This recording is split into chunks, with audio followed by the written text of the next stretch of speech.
Fort William শতাব্দীর পর শতাব্দী ধরে ইতিহাসের নীরব সাক্ষী হয়ে দাঁড়িয়ে আছে, যা ক্ষমতা, সংঘাত এবং পরিবর্তনের প্রতীক হিসেবে বিবর্তিত হয়েছে। কলকাতার কেন্দ্রস্থলে অবস্থিত এই বিশাল স্থাপনার শিকড় ঊনবিংশ শতাব্দীর শুরুর দিকে, যখন ব্রিটিশ ইস্ট ইন্ডিয়া কোম্পানি বাংলায় তাদের উপস্থিতি শক্তিশালী করার প্রয়োজন অনুভব করল। বাণিজ্যের প্রসার এবং রাজনৈতিক উত্তেজনার কারণে একটি সুরক্ষিত দুর্গ গড়ে তোলা জরুরি হয়ে ওঠে। 1696 সালে কোম্পানির উচ্চপদস্থ কর্মকর্তা স্যার জন গোল্ডসবোরোর নির্দেশনায় প্রথম ফোর্ট উইলিয়ামের নির্মাণ কাজ শুরু হয়। এটি 1706 সালে গভর্নর স্যার চার্লস আয়ারের শাসনামলে সম্পন্ন হয়। ইট ও চুনাপাথরের তৈরি এই দুর্গটি প্রধানত ব্রিটিশ বাণিজ্য স্বার্থ রক্ষা করতে নির্মিত হলেও এটি বড় ধরনের সামরিক হামলার বিরুদ্ধে খুব একটা কার্যকর ছিল না।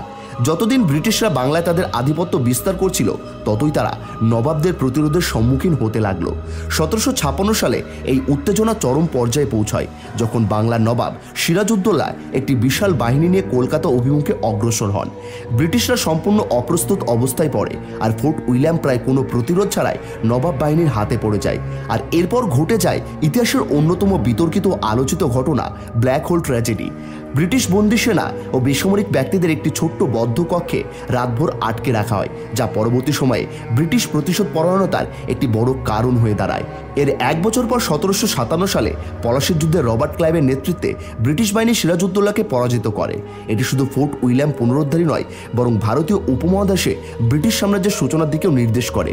এই যুদ্ধের পর ব্রিটিশরা উপলব্ধি করে যে একটি অধিক সুসংগঠিত ও প্রতিরোধশীল দুর্গ নির্মাণ করা অপরিহার্য।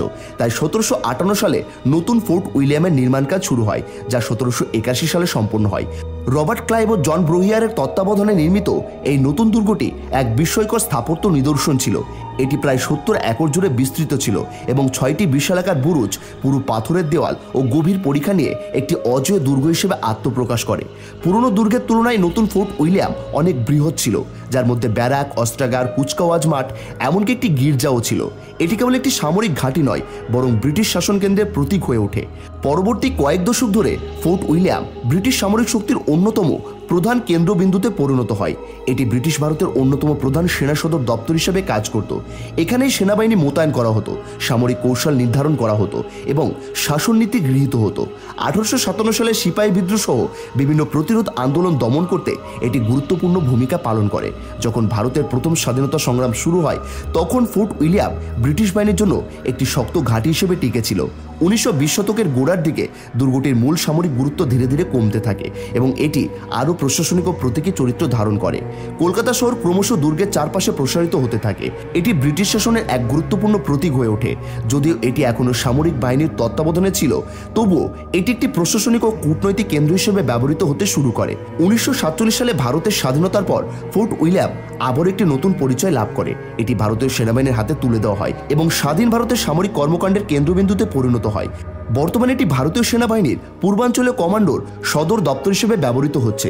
যদিও দুর্গের অভ্যন্তরে প্রবেশ সাধারণ জনগণের জন্য সীমিত, তবে এর বিস্তীর্ণ প্রাঙ্গণ ও আশেপাশের কাঠামো এখনও কলকাতার এক অবিচ্ছেদ্য অংশ।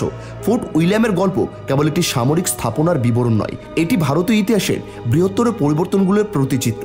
ব্রিটিশ উপনিবেশ বিস্তার থেকে শুরু করে স্বাধীনতা সংগ্রাম পর্যন্ত এই দুর্গ ইতিহাসের এক নিঃশব্দ দর্শক হয়ে দাঁড়িয়ে থেকেছে। এর প্রতিটি ইট, প্রতিটি অলিন্দ অতীতের উচ্চাকাঙ্ক্ষা, বিজয়, বিপর্যয় ও প্রতিরোধের সাক্ষ্য বহন করে। এটি সাম্রাজ্যের উত্থান পতন, সাংস্কৃতিক সংঘর্ষ এবং স্বাধীনতার জন্য সংগ্রামের কাহিনী ধারণ করে। সময়ের সঙ্গে সঙ্গে এর ভূমিকা পরিবর্তিত হয়েছে, তবে এর গুরুত্ব কখনোই ম্লান হয়নি। ফোর্ট উইলিয়াম কেবল অতীতের একটি নিদর্শন নয়, এটি ভারতের পরিবর্তনশীল পরিচয়ের এক জীবন্ত প্রমাণ। আজ ফোর্ট উইলিয়াম কেবল একটি উপনিবেশিক স্থাপনা নয়, এটি ভারতের উপনিবেশিক অতীত এবং সামরিক শক্তির প্রতিচিহ্ন। ভারতীয় সেনাবাহিনীর নিয়ন্ত্রণে থাকা এই দুর্গের কিছু অংশ সাধারণ মানুষের জন্য উন্মুক্ত না হলেও এর চারপাশের এলাকাগুলো এখনও সেই ইতিহাসের সাক্ষী হয়ে দাঁড়িয়ে আছে। পর্যটকরা দূর থেকে এর বিশাল প্রাচীরের দিকে তাকিয়ে ব্রিটিশ শাসনের স্মৃতি অনুভব করেন। সময়ের সাথে সাথে এটি শুধুমাত্র প্রতিরক্ষা কেন্দ্র নয়, বরং ভারতের অতীত, বর্তমান এবং ভবিষ্যতের একটি প্রতীক হয়ে দাঁড়িয়েছে, যেখানে ইতিহাসের প্রতিটি ইট ভারতীয় আত্মপরিচয়ের একটি অংশ বহন করে।